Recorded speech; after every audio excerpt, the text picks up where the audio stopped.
Hi there, Hawk Robinson with the RPG Research Project and the wheelchair-friendly RPG trailer. This is our semi-monthly, we try to be monthly, meeting and broadcast of the RPG Research Project and other people's projects. So anything related to the sphere that RPG Research covers, studying the effects of all forms of role-playing games. That's tabletop, live action, computer-based, and solo adventure books and modules. Excuse me if I'm a bit coughing a bit much and such.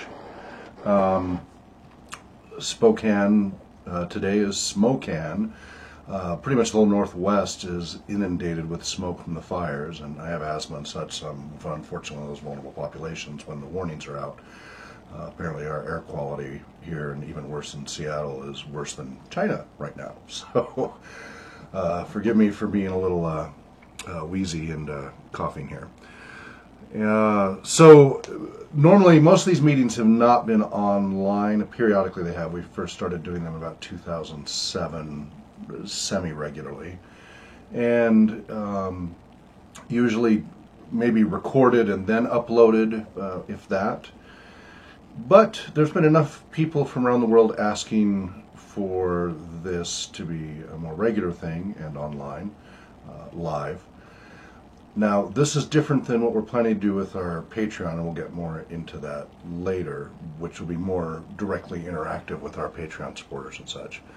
If you're not already familiar with the RPG Research Project, quick little background. I've been involved with role-playing games since the late 70s, and I started using them in an educational setting around 84, 85 at Realms of Inquiry, a school for gifted and talented children back in Utah.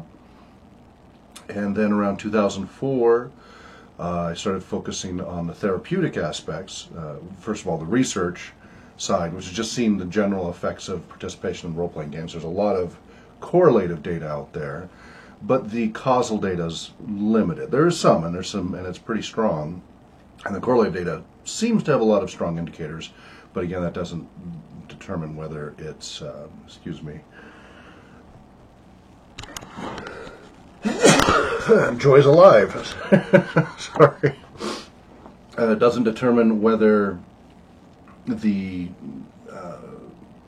variables noted in gamers has anything to do with the gaming, or those variables were already there in those people and they were drawn to gaming. And so the RPG Research Project started as first just an attempt to kind of figure out a lot of this correlative data, and then when I was going through the correlative data in 2004 and seeing that a lot of gamers had these, better social skills, better this, better that, better, etc., despite all the stereotypes, the negative stereotypes, was that because of gaming, or was it because people were drawn to it? And so then an emphasis built on trying to find more causal research, and that's still very much a work in progress. Lots and lots of correlative data comes out. There were only about 70 or so research projects back in 2004, depending upon what you defined as actual research.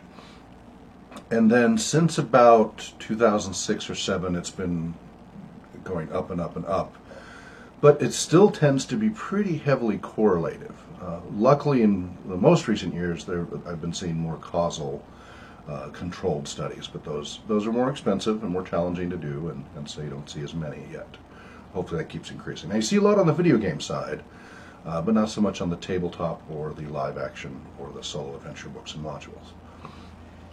So this meeting normally takes place on the first Saturday of each month, 11 a.m. Pacific time.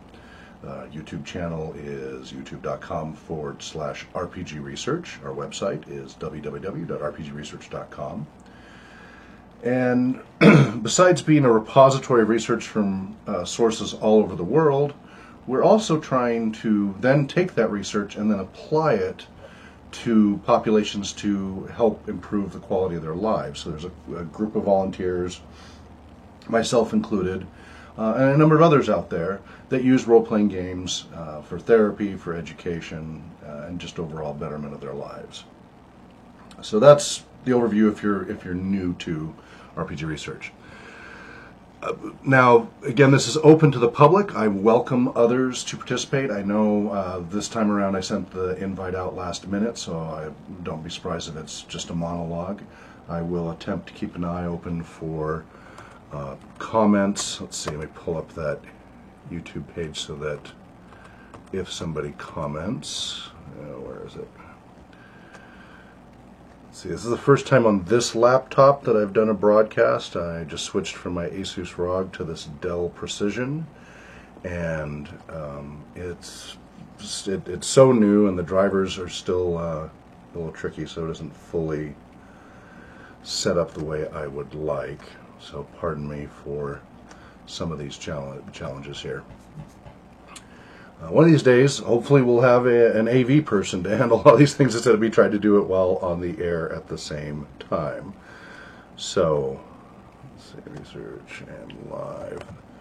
The stream, to see it live, in case you catch this recorded, so next time, is youtube.com/user/RPGresearch/live. And that's where you can catch our live streams for a whole variety of events. Okay, there we go. And Jack Birkenstock has joined. Great. Excellent. And so I do prefer, when possible, when other professionals are joining and others who are using role-playing games to achieve these goals, either as research or applied, to talk about other people's projects first, then we'll summarize where everything's at on our end. So, Jack...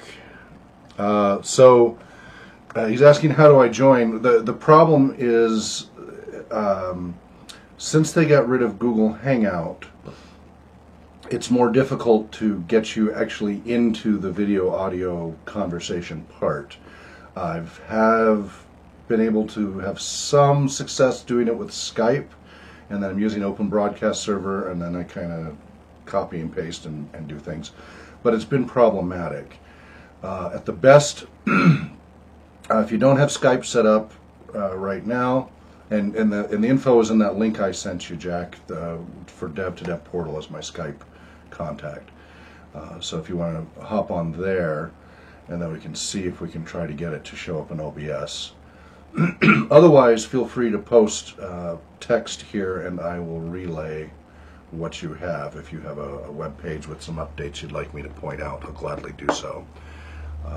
Google Hangouts made it a lot easier to do these broadcasts directly through live,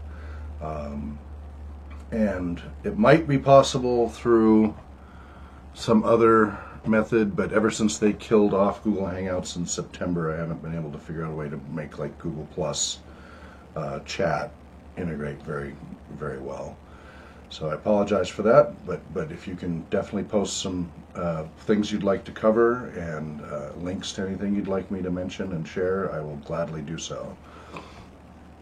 And if you want to in the future, when I give events, notice you and I, or anybody else that wants to be on this broadcast, please let's schedule a time and we can try to figure out the technical issues of getting you so that you're up here with let's see, you notice I can move these things around in OBS real time, and so there can be multiple windows up here on the screen so that everybody can see you as well.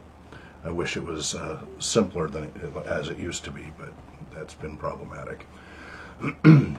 So Jack, if you have anything you want, please go ahead and type in the text here, and I will, here on the YouTube Live, on the right hand side when you're looking at the video from the live stream.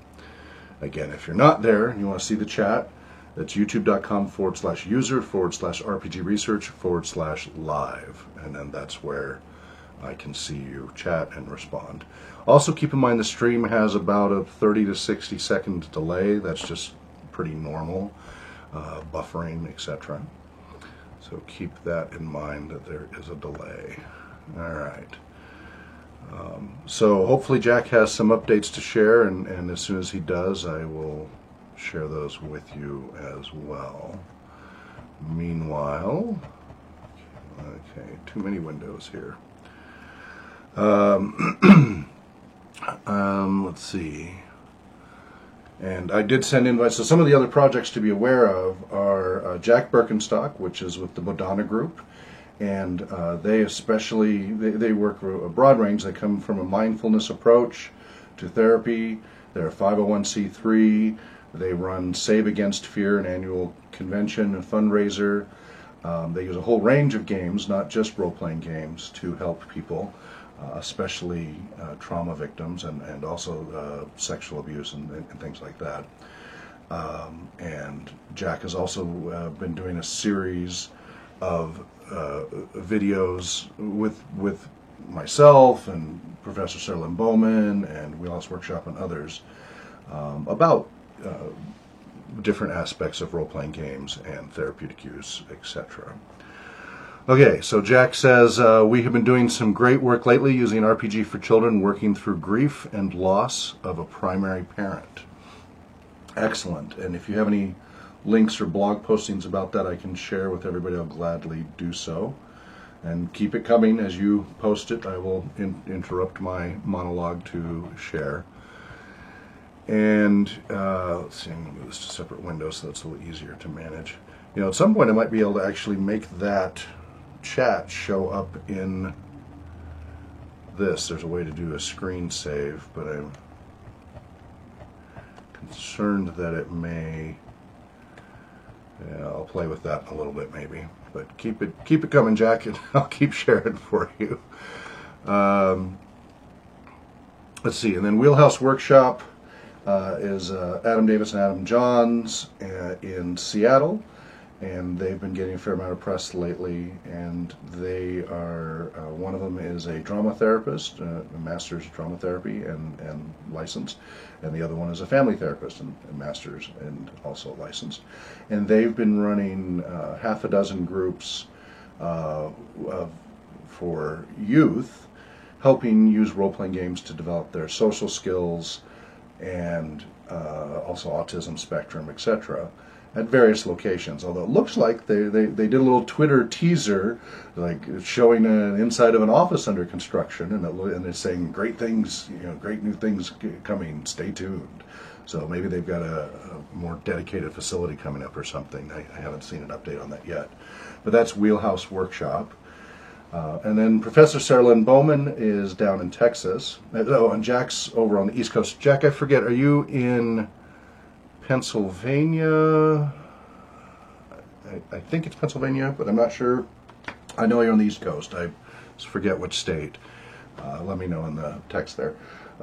Bowman is in Texas, although she travels all over the world. And she knows both tabletop and live action, and she's a professor at one of the colleges there in Austin.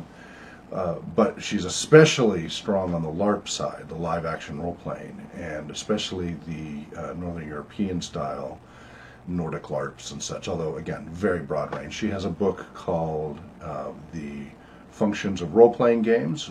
Highly recommend it. It's some research she did with a number of role-playing gamers and aggregate data as well, but mostly case studies.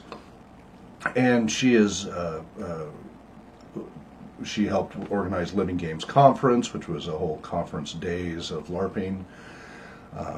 And she travels all over the world participating in LARPs and advocating for it. She's also on the review staff for the International Journal of Role-Playing Games, also WeirdCon and WeirdCon Companion. The Companion is a once-a-year book put out after the convention. Very, very active in the community and contributing in many great ways to the body of research, and always appreciate everything she does as well as Adam and Jack here. Okay, Jack. We are working with a local group called Olivia's House. You can find the posts and shares on our Facebook page. Just look for the Bodhana Group on Facebook, and that's BODHANA. I hate referring people to Facebook.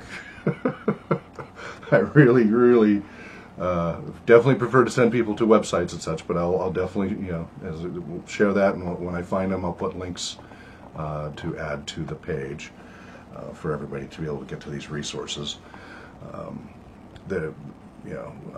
Facebook's policies and etc. Okay, yeah, and Jack has verified they are in Pennsylvania. Anyway, I won't go on my rant about Facebook, but I have a previous life as an information security and computer science and IT person, and but that's for separate shows and separate broadcasts and separate meetings. So that sounds great. That's Olivia's House, OLIVIA''S. And so if you go to Facebook and type in Bodhana Group, you'll find them, follow them there, and you can get the updates. And again, as he posts things, I will keep sharing. So I'm going to go ahead with our updates, but I will intersperse them with Jack's or anybody else who joins as they arrive. And again, I hope in the future, as we move to this more online format, before, as I said, it's been a lot more in person, people coming to either our offices or I'm on site with the trailer, as we did with Adam Johnson, Adam Davis, and Andy Doporowski out in Seattle with the trailer last year. We did a live broadcast there, but we're all in person, so I didn't have to bring people into the video. We have a new public calendar on www.rpgresearch.com/calendar. By the way, it's important to include the www in front. We had a bunch of server chaos back in February, and so we have kind of our front end hosted at GoDaddy, and then the rest comes back to the actual server with all of the content. And if you don't include the www in front of all the links, you might get an error, link not found. So just keep that in mind. I hope to get that cleaned up eventually, but that's been our workaround for now. But we have this new calendar, and so what's happened is there's a bunch of us as volunteers. We have our calendars. We've had a couple of internal calendars for different projects, and then we kind of share to the public what's going on. But finally, I did a Google Calendar embed on our website, and now we have a public calendar that these are the events that you, as people interested in what the RPG Research Project and all the other projects are doing. And by the way, Jack, if you want something on there in that calendar related to what you are doing, please let me know, and we'll gladly post it if it's an event like your Save Against Fear and things like that. So he says he can't share the website link. Oh, I wonder if you can't share it here in the chat room. Oh, I wonder if there's some rules I can change in that. But the website is thebodhanagroup.org. Let's see if there's a way I can enable you. No, I don't see. There must be rules somewhere to allow that. Can I? Add as moderator? Okay, you're now a moderator for the channel. Are you able to add a link now? Give that a shot and see if that works for you. And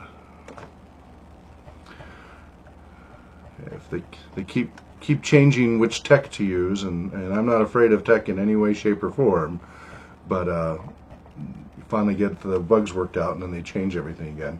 So give that a shot, Jack. See if you're able to post a link in there.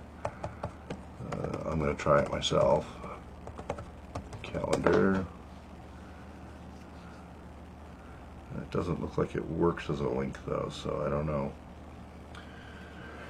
I'll have to fiddle with that, get it so that people can post their links in there. That's because I'm clicking on the options, and must be somewhere deeper in the system to allow that, because I definitely want people to be able to share that. But yeah, bodhanagroup.org, thebodhanagroup.org. So thebodhanagroup.org. Oh, I can see your link. At least making you moderator worked, so that's something. So yeah, if you have any deeper links, feel free to post those, and I'll share those on our webpage as we can. So we have the calendar, and then we have a new photographic history page developing on www.rpgresearch.com/about/photo-history. And again, these things are linked on our website, so you don't necessarily have to memorize all these things. Okay. Okay, so I need the HTTP in front of it to be a clickable link. That's why. Okay. So the photo history it goes back to about 2005. I'm trying to find any from earlier, but so far back to 2005. A lot of it's Tolkien Moot. It's an annual gaming and literary and scholarly discussion convention. We have the Tolkien Society, which is an official smile of the UK Tolkien Society, and we meet monthly on the third Saturday of each month from about 1 p.m. to 3 p.m. And then once a year, the third weekend of July, we run the annual convention, and we'll talk a little bit more about that in a minute. Our current core volunteer staff on the RPG Research Project, especially those of us that are actually doing the application of the research into therapeutic and educational entertainment settings, right now consists of myself, Hawk Robinson, John Welker, he's also the founder of the Spokane Area Gaming Alliance, Jacob Jones, and Danielle Whitworth, who is a current therapeutic recreation student over at Eastern Washington University and working towards her CTRS, her Certified Therapeutic Recreation Specialist. John was previously an LPN, has worked in a number of care facilities, emergencies, home care, a whole wide range. Also, he was a medic in the military as well for a number of years. And John has been gaming pretty much about as long as I have, since the 70s. Danielle's a more recent addition to the tabletop role-playing, but has been involved with all kinds of games for a long time. Jacob's been involved kind of in between that with role-playing games a little bit earlier in the 90s, more consistently since around 2010, 2012 time period. And we're all running and participating in a number of gaming groups, etc. You can read more about them on if you go to rpgresearch.com about, and then volunteer team, you can see profiles and photos and such. Now, Ryan Ellison used to be a member as well, but he decided after our Muscular Dystrophy Association camp and all the work associated and trying to juggle work and real life and everything else, to no longer be a regular part of that. His contributions were great. He came from the Amped Guard LARP, Boffer LARP background, and he was extremely helpful in our preparing for the Muscular Dystrophy Association Summer Camp LARP, especially the Boffer part of the LARP. And he's still in one of my regular Tuesday gaming groups for the Worlds of Beirut. So we will miss him as far as a core volunteer, but his contributions were very much appreciated. Tolkien Moot 13, that just happened on July 15th. Currently we're August 4th, keeping track of the days flying, 5th, boy, August 5th, wow, the days flying past here. And it was probably the best moot we've had in several years, and I think very much in part thanks to the RPG Research volunteers, which included Ryan and Danielle and John, as well as myself and Jacob and such. And also Brian Huseland also was one of the game masters, and he did a great job. He's relatively inexperienced, but he's been getting better and better with GMing or lore mastering, because he uses the One Ring role-playing game exclusively. And he's also the vice secretary for the Tolkien Society. He did a great job running his table. And something we do at Tolkien Moot is all of the GMs are running an adventure that myself and others have written for the convention. This year it was my youngest son, Drake, who helped co-write the adventure. And it was into Mordor and to rescue an elf that was a prisoner. And we did something different from previous years. We actually continued the story from last year, and kind of there was an oath that was made that they would promise to follow through with to help solve that situation, and so that led to the next year. Then they had to go into Mordor, and the timing worked out beautifully. It was a good moot. We have questionnaires at the end of each moot, and we had great feedback and very positive responses. So based on the numbers and the questionnaires, this was one of the better moots in a number of years. Danielle worked as an assistant to Jacob, and so Jacob was the GM. Danielle was there to help cover anything that the GM needed. So she was kind of the RPG facilitator, is the position we call that. And then I was assistant to Brian, and John did not. Oh, Ryan. Let's see. Ryan helped Jacob. Sorry, Ryan helped Jacob. Danielle helped John, and I was helping Brian.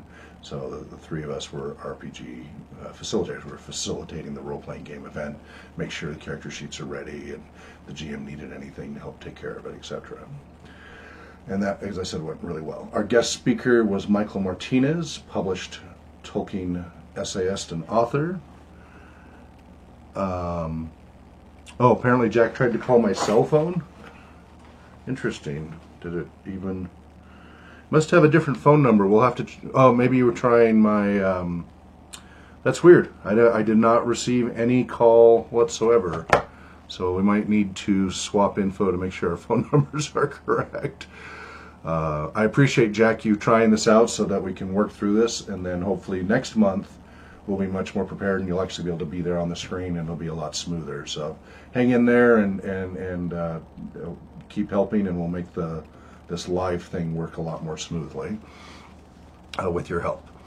Let's see. And so that went with Michael Martinez. We had him up on a big 50-inch big screen television while we, those of us at the Tolkien Society, were at a table, and then we had our audience members kind of off camera, except we had a camera on the big screen pointing towards the audience so that Michael could see the audience and participate with them. And so he was basically a big disembodied head on a 50-inch screen next to us. And Michael's been a great sport and has helped us many years. He can't always make it every year, but he does what he can, and he made it remotely this year. We've had a number of others, and you can go check all that out at tolkienmoot.org.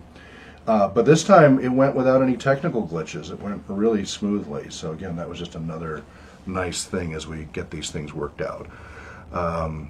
So you can view the streams from that. We also streamed some of the games live. So you can check that out at youtube.com/user/TolkienMoot, and you will see streams going all the way back and recorded sessions going all the way back to 2005. So that's Tolkien Moot. That was July 15th. Then immediately, right after, we had to jump right into the Muscular Dystrophy Association summer camp that on the 18th and 20th, excuse me. Sorry about the smoke. Smoke-an. Any of you who were here at Worldcon a number of years ago, you know what I'm talking about. We had a really, really bad smoky fires during Worldcon, so Spokane became Smoke-an. So MDA camp went fantastic. That was just really well. The first day was just about flawless. The second one had more room for improvement. So our first day on the 18th, which was a Tuesday, we had the main event was a Boffer LARP and or tabletop battle. And then the second day, which was a Thursday, so there was a gap in between, on the 20th, was an epic quest, which was a LARP quest and or a tabletop equivalent. And with both events, the way we gathered people from all over the camp is we started out with a drum circle. I'm also a musician, also have been studying music therapy and such, and as a recreational therapist, music is often frequently integrated into our programs. And so Danielle and Jacob and Ryan and John and I were all out there with djembes and hoop drums and big powwow drums, etc., and laid out enough equipment for about 60 people, and used that to summon people to come gather around. So here, bring this up here for the summoning. So for the first day, it was to summon them to battle for the Battle Royale. I'm assuming that shows up. I'm going to see if I can mute the audio on here. No, that's not it. I want to make sure that that's showing up for you. But this is, you notice I had to blur the faces and such because this is a protected population and such, so identifiable information's been blurred out. But that's just a small snapshot. I was actually drumming with one hand while trying to take this shot with my cell phone. So it's not the best picture, but it hopefully does the job. And But yeah, great way. So it brings everybody in, and one of the reasons for doing this is not just to summon them in because they can hear it from all over the camp, although that definitely helped. It begins them. It's an icebreaker activity, so it helps people start to get in the mode of doing a cooperative activity. They're cooperating. So we see Jacob here in the cloak. At that moment was facilitating. Each member took different turns facilitating activities, and.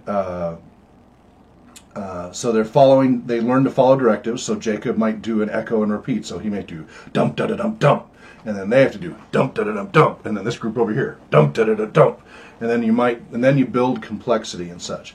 And so it is work. It's cooperative group participation. It's following directions, paying attention, coordination, all these things. And in the case of muscular dystrophy, it's getting them to use those muscles, which it's very important that the motto is you use it or lose it, to slow down the degeneration of the various diseases. It's over 40 different diseases under the MD umbrella. This is a good activity to work on. And everybody has to work at different levels, and I don't know if you can see that on the image, but we had a lot of adaptive items as well. And you can see it on our website. We had adaptive mallets and such, but we also had Velcro bells that could go on different areas, different size grips, etc. And some of them you could use with your hand, and some you could use with a striker. Wide variety to allow for, and it was laid out so that people could pick and choose and play with what they wanted. It was very, very free form to allow them to try all kinds of new percussion instruments. We weren't limited to just drums. We had many, many others. So that worked really well to summon people and bring people in. I'm going to be writing a full report on this whole MDA camp experience at some point here. Probably after Spokane and after the research project or anything else, we'll see. I mean, I want to do all these things, it's just there's so much to do.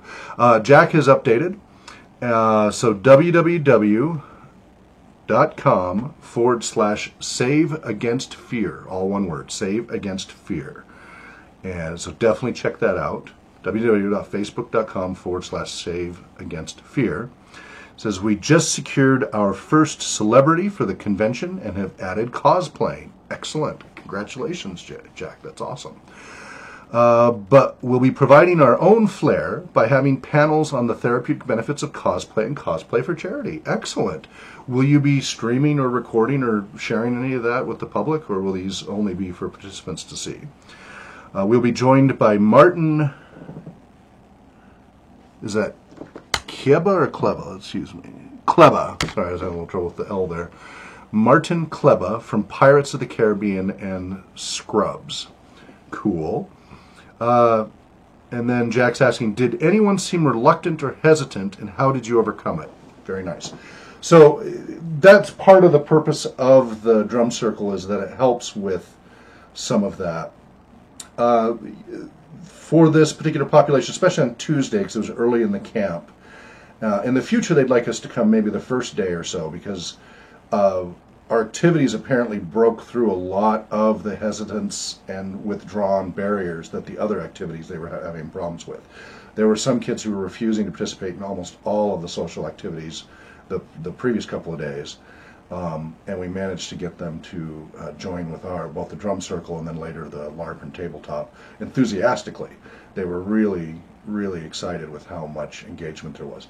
So yes, there were people, we bring them all in, we're like, come join the Battle Royale, and slowly they all gather.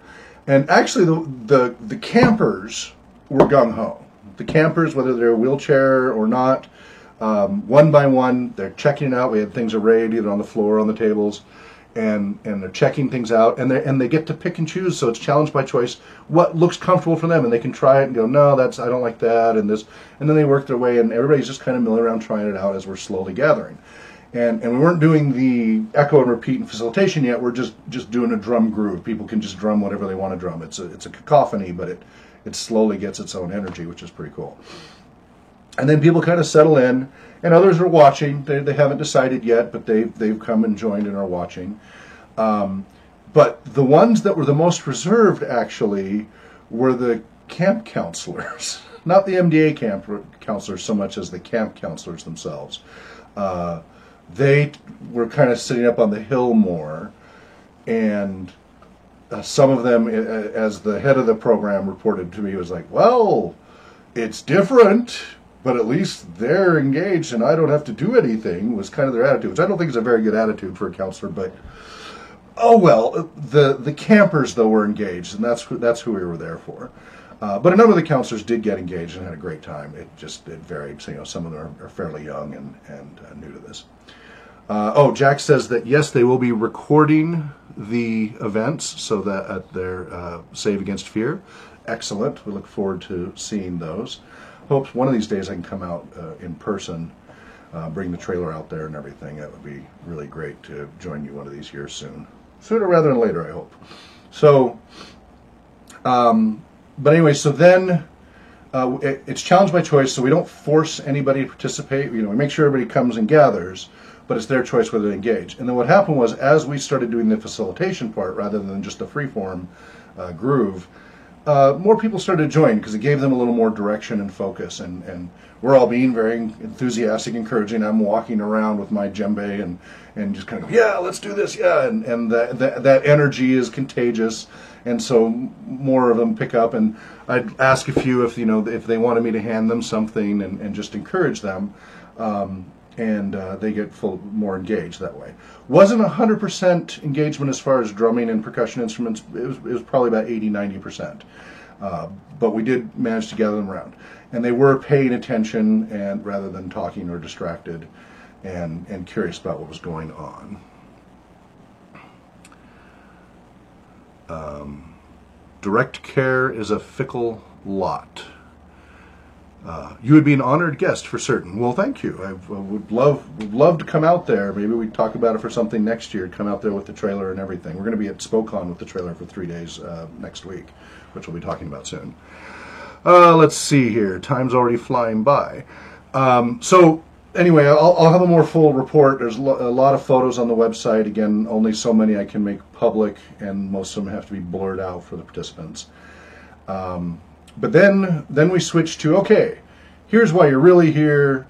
Defend the village. This is, we gave them the scenario for the game. And then something actually happened, and again, I'll get into more detail in our Patreon stream version of all of this, but in the sorting between trying to split the teams evenly, and yet strange things happened, but I'll have to save that for our Patreon stream members. those extra details I'm saving for them for our live stream for our Patreon supporters. But that went well, and then we had them once they decided their teams and what they were. We had a whole table set up where they could go around and make their own shields. So here is them decorating their shields with markers and paint, and even some did it with glitter, and they really enjoyed this aspect. Some, it was a challenge because of muscular dystrophy, but again, our primary goal was to wear them out, and our secondary goal, of course, is to make them use it or lose it, or vice versa, I guess you could say. The goal is get them busy and get them worn out so they sleep well. And apparently they slept really well. So you can see here as they were in different groups working on those shields. So it started with the far table in the distance. They picked up their shields. They could choose either a kite shield or a round buckler shield. Kite shields were a little larger, could strap on here and here for those who had more trouble gripping. Or the bucklers could slip onto their hand, and they could grip, but it basically strapped on. Either way, so a little adaptive there. And then between those, they could decorate their shields as they wanted. They really enjoyed that, and in the future, we might change the order of things around to allow more time. Again, we'll talk about those details more in our Patreon live monthly broadcast. So the Patreon one goes into more detail. This version for the public is higher level, and also includes everybody else to share their projects. So then after that, we gather on the field and have a great old boffer battle. And if you look on the website, you'll see some photos from there. Some great moments. People with wheelchairs got to be cavalry, and we made some actual lances for them in case they didn't have the strength to wield the boffers normally. We literally could strap the lances to their chairs, and they'd charge. Their chairs, their electric wheelchairs, could go pretty darn fast. And they were an effective cavalry. There were moments that were like trying to face off against Roman cavalry. The cavalry, you do not want to be in the way of a charging cavalry phalanx just coming right at you. Some beautiful moments there. Again, we'll share that in the Patreon stream in more detail. But also, for those who weren't feeling up to the live action version, whether it was just they were too tired because it was in the evening on Tuesday, or intimidated by it, we also offered the tabletop version. Now, initially, only one person joined the tabletop version of events, and we're using Dungeons and Dragons. Adventures is all a Middle-earth setting because of my background and our background. John Welker was running that table, but then as they got fatigued, as they were worn out, which again was our goal, some of them didn't want the fun to stop, but they were just too tired to keep going physically. So then they slowly migrated over to the tabletop version of events, and it was roughly in sync with the events that were happening on the battlefield. And so they got to experience, to keep playing. And there was one participant who went back and forth to recharge. Basically, got too tired in the field, went and joined the tabletop, recharged enough after 15, 20, 30 minutes, and came back on the field again and kept doing that. This was over, this whole event was about 3 hours. So that was an interesting variant, and there's more about that I'll be reporting in the future. The second, let's see, what else? Custom shields, battle exhaustion, okay, fatigue. Then apparently on Wednesday, between the 2 days, the whole camp was a Twitter, a flutter with how great a time they had and how excited they were about the quest that was coming up Thursday. And so then that Thursday we did an epic quest, and it involved saving some kidnapped children. You had to overcome an Ent who had been turned evil by a witch, and the witch who had the children, and the witch's henchmen, and they had unraveled clues and floating challenges on the lake, try to retrieve those from the lake, and clues scattered all over the camp. And in the future, what they'd like us to do is probably come in on Sunday, which is when the camp starts, and use the quest first, so they get familiar with the camp and they learn to socialize and work together in groups. We're welcome in about 3 groups. So then they become familiar with where everything is in the camp on that first day. They learn to work together as a group, because apparently both days they had the best participation numbers. The Tuesday was 100% engagement in the battle, between tabletop and battle. We had 100% engagement. All the campers participated for a prolonged period of time. And also with the epic quest as well. And they did not have that with any of their other activities at that point, by then Thursday. They were just really impressed with how engaged the campers were. And also, those who were the most socially withdrawn were drawn out and engaged in the activities. The ones who just refused to engage in any of the activities completely engaged in the tabletop and or live action role playing enthusiastically. There were some that just they wanted more and more. Jack says, we are in talks to provide therapeutic gaming for children on the autism spectrum. More news to come there soon, hopefully in a week or so. All right, congratulations. Definitely be watching for those updates, and would love to share that through the RPG Research feed. Now remember, Jack, you can, if you haven't already, you can create an account on the rpgresearch.com website, and you can post in your own folder a news item, and then you submit that for approval, and I'll approve it, and then I'll show it both in our news and blog postings, and help spread the word even more. And it can be just a short summary of a link back to your website. That's perfectly okay. But it creates a nice, little central repository for people studying these topics to be able to find what you're doing. Look forward to hearing more about that. That's awesome. So with the quest, there were some areas we need to improve, but we didn't use boffers. We used, since it's a very, very hot day and it was in the middle of the afternoon, we used water wands, bubble wands, and water balloons for the areas that optionally included combat. At one point they have to soak the Ent because I needed to be cleansed of the witch's spell. And this was the one of the tables. So this is in the back of the RPG trailer when they were doing the tabletop gaming. You see we've got a number of participants in the trailer, and it's John up at the very back with the white beard running the game. Those were our D&D Adventures of Middle-earth participants in the back of the RPG trailer. And I meant to actually have the trailer itself, but you can look at that rpgtrailer.com. So, did I not? Oh, I didn't bring the.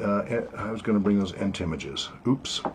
Well, anyway, at one point, I was dressed up on 2-foot buckets with a bunch of camouflage to look like an Ent, and they needed to soak me to wash away the evil spell that the witch had put on me, so that I'd be a nice Ent, and then tell them where the children are and how to defeat the witch, etc. So they had the pleasure of soaking the heck out of me. Which they did with gusto, because they kept doing it even after I said, okay, I'm better now.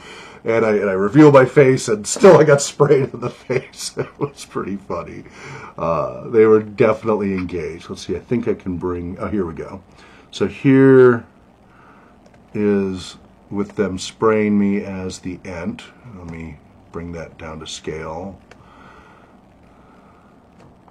Sorry, I meant to have that. I was running late last night. Got the research project, etc. to juggle. Okay, there we go. See how they're having a great old time soaking me there. This is a great shot that John caught. That's me in the fatigues made to look like an Ent and everything. And just, the stream of water coming right at us is beautiful. You can see the water wands. And we had a bucket of water, and they fill it up and spray, and they had a great old time there. And the way we used the bubble wands is we only had a few of those, but if a bubble hit one of the NPCs, one of us, it would freeze us and spell. We were trapped in a bubble basically, and that meant we had to stay there while they saturated us in whatever way. And the witch, her weakness was water, and what do you know? When they soaked her enough, got through her magic cloak, she started to melt. Oh, what a world, what a world! Just like the Wicked Witch of the West. So they had a lot of fun with that. To put this in context, now for those of you who don't know, I'm 6'7", and so this is the scale that we're talking about. So I added 2-foot paint buckets, strapped them to my feet with Velcro and some 2x4s. And so with a staff and that tree, I was able to walk around carefully with the tree, and you could see how much I towered above everybody there. So it added a nice effect. When I was fully cloaked so you couldn't see my face, so it was all tree-ish.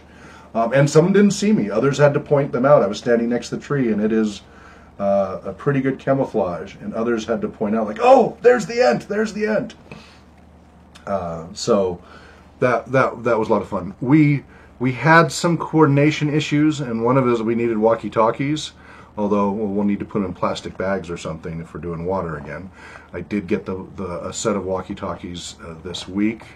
So for future events like that, we can coordinate a little more effectively. And then there were some other gotchas that we'll make sure did not happen again. But overall, for the campers, went really, really well. I just saw a number of areas where it could have been improved, especially timing. We should add a little bit more.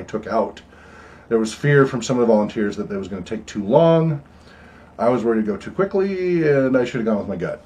It did go far too quickly, so next time we'll keep the extra pieces of the story in there to bring it out. Yes, it is a variant on the dunk tank, yes, in a way. They definitely enjoyed that. So that's a little bit of the updates on that. Again, if you want more details, we will provide more on these specific things through our Patreon supporters. And we'll talk more about how you can do that in a little bit. So MDA went really well. I'm so tickled. I was concerned because we haven't worked with the MD population. We go to the monthly meetings, but we hadn't, and so we do some activities there each month. But we hadn't done anything on this scale. And there were 21 campers, plus every camper had an individual helper, plus a dozen counselors. And we wanted to engage everybody as much as possible. And like with a lot of the LARPing, you had the counselors, really eventually get a lot more as engaged as the campers, but all the campers were engaged, so definitely went well. So, Patreon. I keep referencing it, patreon.com/RPG Research. I've had my Patreon account up for a number of years. We slowly accumulated 4 supporters. Wonderful. Thank you for believing in us and helping. But that's not very many. And that is not considered a successful Patreon campaign, but I don't give up. I just keep at it. At this point, it's all self-funded, all these things we've been doing since 2004. But in July, for some reason, and I think it's because of Zombie Orpheus Entertainment somehow, we suddenly had a boom and spiked up to 9 more supporters. And so now we have 13. And I can't thank them enough for helping, and every little bit does help. It relieves some of the pressure of all the self-funding for everything. It's not a lot yet. It's $111 a month, but it's $111 a month, and I'm extremely grateful. All of us who volunteer doing this, it makes it possible. So as we reach different goals, we can then do more of these programs to a wider audience. And part of the purpose of the RPG trailer is that we can go to unserved and underserved areas and rural locations. So this camp was in the middle of nowhere north of Rathdrum, Idaho, at a retreat and camp north of there. But we can go to people's houses, a church parking lot, a campground, an empty field, what have you, and be able to provide these activities for people who may not be able to normally come out and enjoy them. And the more Patreon support we get, the more frequently we can go out and do it, because it costs gas and maintenance and everything else. But this is, after doing it, lugging everything around in a truck and then trying to pay for facilities all the time, and this actually has been more economical than doing it without the trailer. The trailer it costs as much as one of my offices per month did, and then I was paying for that. And facilities, even when we get free facilities, the facilities are often not very good. They may not have a toilet, if it's out in the wilderness somewhere, or not a toilet you want to use. Or if it's in the city, it may be a scary neighborhood. Parking might be really difficult. It may not be wheelchair accessible, despite the ADA here in the United States. There's still a lot of old businesses that are not very wheelchair accessible. The trailer is. Thanks especially to the veteran who donated the ramp extension. So the trailer is a toy hauler, comes with the ramp. That helps for some wheelchairs, but it's a little steep for others. Well, now we have a 3 segments, 10 foot, 10 foot, and 16 foot segments for a wheelchair ramp that extends it even more. In fact, I can show you that here. Where did it go? Okay, right here it is deployed. That's the ramp, thanks to a veteran through the MDA. He was moving and didn't need the ramp anymore, and through contact to the MDA, he really liked what we were doing, and so donated that ramp to us to add to the trailer. So that gives us a better than 1-to-1 ratio, so that those wheelchairs that are a little weaker batteries or people with less arm strength can get all the way in, no problem. We don't always need it, because this has where the patio is on the trailer is its own ramp, but for some people that's too steep, so now we have different options. So that really, really helps. And that all happened in the last couple of months. We're so grateful for that. And if you want to support us further, go to www.patreon.com/RPG Research. We do need more volunteers. We've had to turn away a lot of projects this year because there just aren't enough of us to go around. There's way more demand than there are individuals. And so if you want to help with this, whether you want to help through social media, spreading the word, helping update on the website, or help with creating the documentation to plan these programs, the scoping, the post-mortem after the events, or actually doing the activities, which is the most fun, of course, we welcome you. We have a bunch of positions listed as volunteers on rpgresearch.com, so www.rpgresearch.com/about/volunteer-training-opportunities, so dash. And then there's in that same folder, if you just go up one, or go to www.rpgresearch.com/volunteer-application, You can fill out a form, and we welcome your help very much. There is a little bit of a backlog. They've been coming in, but with juggling everything, I'm a little slow, but I'm trying to respond as quickly as I can, and we really appreciate it. I mean, obviously we couldn't do this without the volunteer help. But yeah, on our Patreon, if you can, even $1 a month, if enough of you do that, it all adds up. And as we reach more goals, we can run more regular gaming groups and activities throughout the greater Northwest. I have a dream of someday that we'll have enough of these trailers, people, to do all of North America. It may be a pipe dream, but hey, it doesn't hurt to strive. So, those who are Patreon supporters, $1 on up per month, get earlier access to content. Those who are at higher tiers get even earlier access and more features. So check that out on patreon.com/RPG Research. We would really appreciate your support and anything you can do to help. So next week is SpoCon. This is the annual sci-fi fantasy convention here in Spokane. They have about 2,000 members, and last year they took a hiatus, and then they've been through a number of, and it's a 501c3. Funds are used for books for children and such. And there's been a number of changes with the board and the staff and the volunteers, and I came on last year for the first time. I've been at SpoCon doing research before, but as an actual member, I joined last year. And first I helped them with some website and other things, and then until they got more volunteers to help take over that. But I created the position of the accessibility advocate because they had never had anybody looking out for accessibility issues. I have not done that for a convention before, but I obviously with the wheelchair-friendly RPG trailer and working with brain injury and working with muscular dystrophy and cerebral palsy and a lot of other populations, this has come up. As a recreational therapist, we're trained on wheelchair transfers, and a lot of other accessibility considerations for visual impairment, auditory impairment, and a lot of other needs. And SpoCon had never had that, so that I took that on and created that role and been busy with that. We're going to have an accessibility table at the entrance as you come into the DoubleTree Hotel. Right off to the left as you come in will be a dedicated table where we try to keep it staffed with a volunteer. We've got oversized font maps we're creating and other accessibility items to help. I went around and did a site survey a few days ago and measured with the tape measure because some of the restaurants are a little tight, but they moved, some of the items were movable, so they moved them to make them a little wider. One of the bathrooms doesn't have a changing station, the others do, little details like that.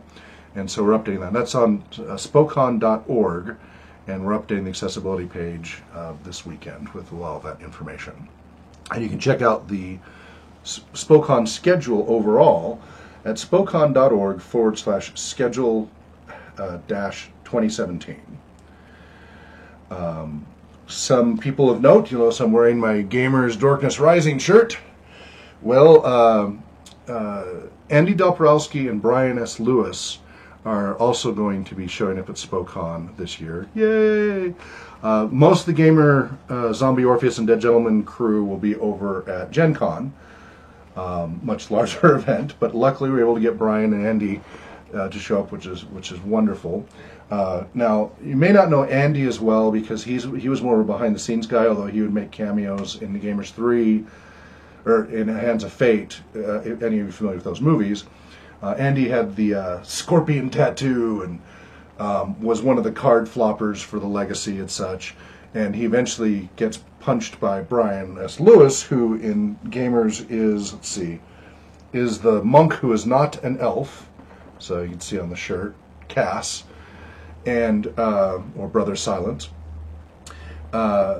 He punches Andy Doporowski's character in the nose, and it turns out Andy's a hemophiliac. It's not the nicest thing, but anyway, it was an interesting twist. So Andy has often been on the editing team. He's also done appearances, and is part of the Two Bards podcast at twobards.com with Scott C. Brown. Scott C. Brown is the bard who dies over and over and over and over in the Gamers, especially Gamers 2 Dorkness Rising. And now Scott recently moved to the UK and has been having a wonderful adventure there. And they're still continuing their Two Bards podcast, although they had a little bit of a hiatus during the summer. They're resuming. So definitely check them out. They're at 100 and something on their podcast. They've done a really great job. And if you want to listen, they talk geeky stuff about tech, gaming, and other pop culture stuff, comic books, video games, a whole wide range. So definitely check them out. They're not safe for work. They're not family friendly. Just fair warning on that. But they are entertaining. I suggest checking them out. But anyway, so Andy and Brian will be at this year's SpoCon. So it'd be great for you to say hi to them if you're attending. I will be speaking on a number of panels. And, it's noon already. My goodness. So panels I'll be speaking on, you can go to the blog section of RPGresearch.com and you'll see the SpoCon 2017 panels schedule. And let's see if I can just give you a quick rundown of what those are. So the panels I will be speaking on are Friday, 2 to 3 p.m., cultivating a long-term gaming group, trying to make a group last. I've had groups last many years. Also, opening ceremonies will be on. Saturday, noon to 1, I'm not actually on the panel, but I'll be attending a panel on neurodiversity and what it looks like. And it also gives you an idea of the breadth of what's going on at SpoCon. Saturday, 1:30 to 2:30, I'll be on the panel for role-playing as therapy. And then Sunday, 9 a.m. to 10 a.m., I'll be on the panel on psychology of gamers and hackers. I'm originally from information technology, information security background, and I was certified incident handler, published by the SANS Institute. So I have this security background and all of that. And I've written about the psychology of hackers and such before. Well, this other doctor from Idaho apparently has some sort of compare and contrast, especially in the context of Gamergate and things like that. And so I'm curious if he's going to be stereotyping or what. So I request to be on that panel, and hopefully that will be an interesting discussion. I've never met the doctor who's the primary for this. I look forward to the discussion. I hope you'll check it out. And then finally, 1:30, 2:30 Sunday closing ceremonies. Now the whole time, the RPG trailer, the wheelchair-friendly RPG trailer, will be there in front, parked in front of the hotel, the parking lot, ramp deployed, and we will have tours available. Okay, accessibility table will be available Friday 1 p.m. to 9 p.m., Saturday 8 a.m. to 9 p.m., and Sunday 8 a.m. to 1 p.m. So roughly the duration of the main events for the conference. There's a public tour schedule, and you can come on during different times, and we have a big presentation on the side of the trailer there. We walk you around, and we let you in if there's not a game running inside. If there's a game running inside, we'll let you poke your heads in briefly so you can see it in action. But we can talk and answer any questions you have about the trailer then. And then we are also running gaming, and that's also on our blog posting, the game schedule. We'll be running Adventures in Middle-earth, No Thank You Evil, the One Ring role-playing game, maybe Teenage Mutant Ninja Turtles, because Jacob likes to run that, Dungeons & Dragons 5th edition, other games. And all 3 days we'll be running games inside the trailer, in addition to the games that are running over in the main salon that John is going back and forth running as well. So you can check that out. Another thing is we, starting the third Saturday of each month, we'll be running gaming at the Spark Central. And Spark Central is another nonprofit, and they're especially about engagement with the community and the youth and reading and all these things. So we'll be giving them introductions to role-playing gaming. We only have a 2-hour slot on Fridays from 5 p.m. to 7 p.m., so that's going to be a challenge to give a good in-depth experience in a short time. But at least we're there, and it's a great little facility. And we've got more of that coming up right after SpoCon. You can check that out on our both our About page. We have a link for our Spark Central schedule as well as in our blog. I don't have any status update on Novos Mental Health yet. During the summertime, it's a little trickier sometimes. But hopefully soon, for those of you who aren't aware, Novos Mental Health provides mental health care for over 40% of the mental health youth in King County. That's the greater Seattle area. According to their website, that's about 70 to 80,000 clients. And they want us to come out and train their staff to integrate role-playing gaming into their programs, and from a recreation therapy perspective. And originally it was just going to be the rec therapist. Now they want full interdisciplinary, that everybody can spend their annual education budget on these workshops to get the training. So that's exciting. But it's a big organization, and it's a volunteer organization as well. So it's taking a little bit of time to progress, but I'll give more updates as those unfold. I'm going to be following up with the Hutton settlement. Okay, Jack's got to go. Thank you, Jack. I appreciate you joining. Thank you very much. He says, unfortunately, I must be going for now, but it was great to join you today.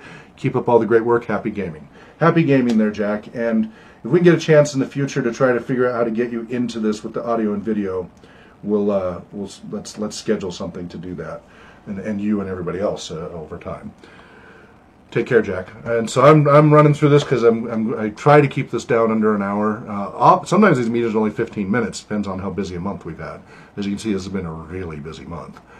Hutton Settlement, I'm following up with soon. Hutton Settlement is basically what you would call an orphanage 100 years ago, and has been around about as long, out in the Spokane Valley, and we've had conversations with them when I was out at a workshop on compassion-focused therapy, and they would love for us to bring the gaming out to those youth out there. So we're going to resume conversation with them to set that up.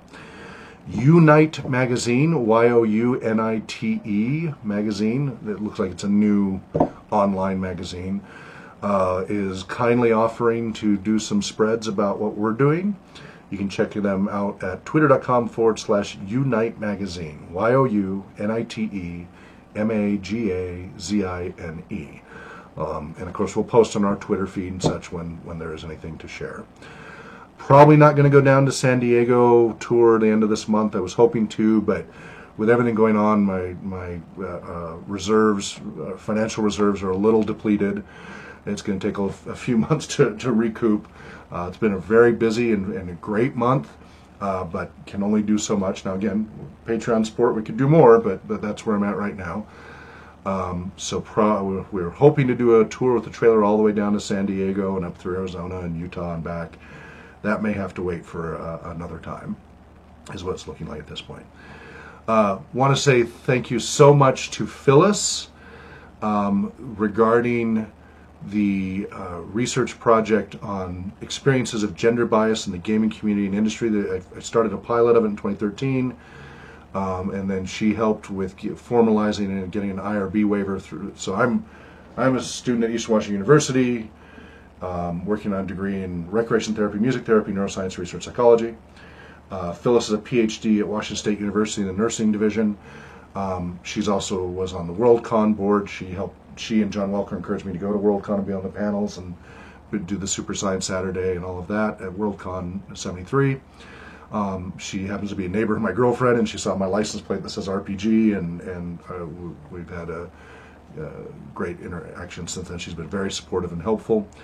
So she helped with getting an IRB waiver, Institutional Review Board waiver, to do a more formalized phase of this research I've been doing on experiences of people running into gender bias issues in the gaming community and industry. And that was 2015, and that's going to expire August 19th this year. And we're running great data. And then last year we finally got the qualitative analysis through some help through WSU. And then I've been doing the quantitative, but now I got to take all this stuff that's been sitting now, it came back a few months ago, and I got to put it all together in a nice report. And I just keep getting pulled in all these directions. And now the IRB is about to expire. Now we can get an extension, but what I'm going to be doing is I'm going to be doing a deep dive after tonight. So for a few days I'm just going to kind of unplug and just focus on getting all these pieces put together in a cohesive. I keep whittling away at it, but it needs to get some finality. And then at least if we have to ask for an extension to find a publication, at least it's just to find a publication. At least we'll have a finished product. So I need to get that done. I don't think I'll get it finished in the next 3 days of deep dive, but at least it would really get very close. And then right after SpoCon, I can do the final polish on that is what I suspect will happen. But it's thanks to Phyllis that they even have that waiver, and I really feel bad about the delays here, and that we may have to ask for an extension. I can't thank her enough, and I apologize for those delays. We do have a little bit of a disagreement about open publications versus closed publications. I prefer open. I want whatever research we do to be freely available to the public. It doesn't have to be immediately freely available to the public, but it needs to, at a reasonable time, a year or so maximum, generally, is my thinking. The problem is the more prestigious publications tend to be closed. Worse yet, usually the author loses their own copyright. So the journal owns the copyright, and you lose the copyright to your own research, so you can't even replicate it and share it. You might be able to do it in your own presentations, but you lose a lot of your rights to it. But most importantly, they're behind a paywall that generally only students and staff of universities can get through. It's very expensive, typically $35 a paper if you don't have a membership through university. And I've always been bothered by that. Companies got to make their money. I'm not anti-capitalist in any way, believe me. But I think there should be a sunset, that they get their benefit and then make it available to the public. I think everybody benefits more over time when that's done. I come from a very open source approach. So I'm much more interested in open journals like the National Journal of Role Playing or WordCon and such from Bowman. But they don't have the prestige, and they're kind of preaching to the choir, which is a good point. It'd be much better if we get in a psychology or rec therapy or some other journal. But I really want us to find something that has terms that at least, maybe after a year or so becomes open to the public. Really bothered by how things are locked out. So that's going to be a challenge to find that. If anybody has any recommendations on some open journals that you think would be interested and appropriate to apply, please let me know. RPG Researcher, so rpgresearcher@gmail.com. Let's see. Also, in addition to our Patreon, we're almost finished here, we have a GoFundMe. So to clarify, because I'm a little confusion about this, so I have this RPG trailer, right? Wheelchair-friendly RPG trailer. Well, it's actually a prototype, because the ideal version that I wanted to build would seat 6 or more people in wheelchairs, has a lower ride height, doesn't need the ramp extensions because of lower ride height. The ramp that it has is plenty. Has a fully ADA wheelchair accessible bathroom, and the side doors fully wheelchair, wide enough for a wheelchair. Everything's wheelchair friendly, and it has sliders so that there's all that extra room. And it costs the same amount as what I ended up buying last year. But after a couple of years of research and finding out, Washington State has restrictions and bureaucracy, and you have to be on their sweetheart list of manufacturers of RVs, or your products aren't allowed on the highways here in Washington State. Now, if you're just an RVer and you're passing through, odds are they're never going to know. So, and the big companies are on that list. They're approved, and so they don't have to go through and approve every single floor plan with the state. But if you're a small company, each floor plan has to get a sticker from Labor and Industries. And that process can take thousands of dollars in 18 months easily. 6 to 18 months is what the L&I guy was telling me. So, and it was already going to take 5 to 12 months to custom build this trailer, because they built it fully from the ground up out of Arizona. So I went ahead and bought this existing trailer, brand new, from one of the recognized companies that's not initially built as ADA, and then doing the best I can with that. But it can only seat about 3 people in wheelchairs, maybe 4 in a pinch, but that's pretty cramped doing that. It doesn't have an ADA accessible bathroom. The side door is not wide enough for a wheelchair. I hope over time we can resolve that. But meanwhile, we still have our GoFundMe, as we started back then, to try to order the custom-built trailer. If I have to run it outside of Washington, like stay in Idaho or whatever with the other trailer until the paperwork clears, I'll do that. I'll do whatever's necessary to make it work. I'm just 30 minutes from the Idaho border, so I could totally make that work. We won't get rid of the existing trailer. It's just it has less capacity. And So we really want to still go towards the dream of the ideal trailer. So that's what the GoFundMe is for, is to the down payment for that perfectly designed wheelchair-friendly RPG trailer. Now the advantage of the prototype is I've learned a whole lot of things about RVing and camping and driving it and the facilities and load weight issues and distribution and licensing and all these other things that I didn't know before hauling around a 25-foot trailer. So when we go to build the custom one, we'll be that much more prepared and know exactly what we need. Still making changes to the existing trailer. We're going to still have the ceiling mounted tables that come down so there's no obstacles for the legs. At some point we will get that side door widened. I think at some point we will still get that bathroom widened, but the shower won't be usable. That's not a priority. But those are each, those are thousands of dollars in modifications and paperwork and bureaucracy and approval process, because any major changes have to go through the same approval process. That can take a long time. But meanwhile, the GoFundMe, gofundme.com/RPG trailer, we have $1,050 so far raised towards the goal of $6,500. And when we get $6,500, we will go ahead and order that ideal trailer. And then I'll keep it on the Idaho side of the border until whatever paperwork gets it approved. But meanwhile, we'll use it in other states that don't have the restrictions that Washington State has. And then in Washington State, use the one that we currently have. And so the hope is eventually we'll have a small fleet all over the place and with volunteers. Still working on getting the RPG bus. The person who owns that has just been swamped with work and hasn't had a chance to clean it out so that we can pick it up and start on that. The RPG bus has a wheelchair lift built into it. It's a 1984 Thompson bus, and it would be a great addition. It would mean, and it's big enough to pull around the trailer, so we would potentially be able to go around with 2 gaming rooms at once. But it would also mean once we get the GoFundMe funded and this trailer and the bus, we'd have 3 gaming rooms, basically, mobile facilities for therapeutic and educational services using role-playing games and music. And then between us as volunteers, that means that many more people we can help out. Or if it's a large event like the MDA, you see in the picture, we had to put a bunch of Costco tables out, and it was a hot day. Those inside the trailer had the comfort of air conditioning. Those outside the trailer, not so much. Well, if we have the bus and 2 trailers, then we have that much more capacity to provide those services and comfort. So you can check all that at rpgtrailer.com. Please support us on gofundme.com/RPG trailer, or if you want to support us monthly doing more of these activities, patreon.com/RPG research. And all of this is on www.rpgresearch.com. And we're on Facebook and Twitter and Google Plus and Tumblr and Pinterest and all of those, and of course youtube.com/RPG research. So I went a little long. I hope you still found this useful.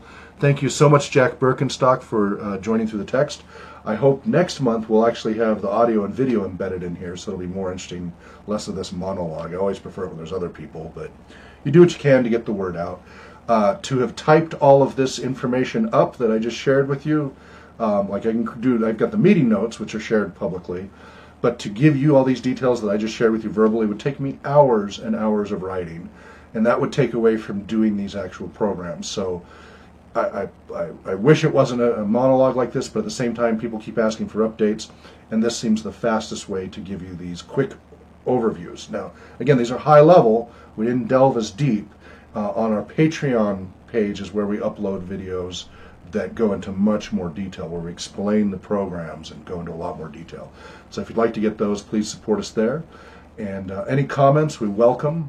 Requests for topics to cover next month, definitely welcome those. Again, twitter.com/RPG research, so at RPG research. Under Facebook, you'll find us under the RPG Research Project, Google Plus, the RPG Research Project, and email is rpgresearcher@gmail.com. So thank you so much for your support and your interest, and we look forward to talking to you next month, first Saturday of each month, 11 a.m. Pacific Time. Wherever you may be well, namaste, and happy gaming.